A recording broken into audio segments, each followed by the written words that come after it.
સુરેન્દ્રનગર લોકસભા બેઠકના ભાજપના ઉમેદવાર ચંદુભાઈ સિંહોરાએ હળવદ તાલુકાના કેદારિયા ગામેથી કેદારિયા પ્રાથમિક શાળામાં મતદાન કરીને મતદારોને વધુમાં વધુ મતદાન કરવા માટે અપીલ કરી। ત્યારબાદ ચંદુભાઈ સિંહોરાએ મતદાન કર્યા બાદ નિશાન બતાવી વિજયનો વિશ્વાસ પણ વ્યક્ત કર્યો।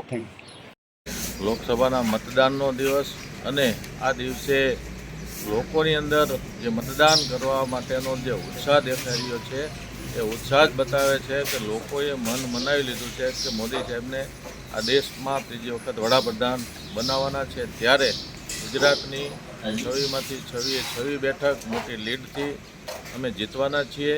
એક બેઠક સુરતની બિનહરીફ પણ થઈ ગઈ છે, ત્યારે હવે માત્ર 25 બેઠકની વાત છે, તો 25 બેઠક મોટી લીડથી ગુજરાતમાં ભારતીય જનતા પાર્ટી જીતશે। નગર લોકસભા બેઠક લોકોનો જે ઉત્સાહ દેખાઈ રહ્યો છે ને હું જે 40 ઉપરાંત દિવસથી લોકોની વચ્ચે જઈ રહ્યો છું, ત્યારે મને લાગી રહ્યું છે કે આ બેઠક અમે 5 લાખ ઉપર મતથી આજે મતદારોને હું અપીલ કરું છું કે આ લોકશાહીને મજબૂત બનાવવાનું પર્વ છે અને લોકોને અપીલ પણ કરું છું કે આપણો એક પણ મત ન રહી જાય, એટલા માટે લોકશાહીને મજબૂત કરવા માટે તમામ મતદારો બહોળી સંખ્યામાં અને દિલથી મતદાન કરે।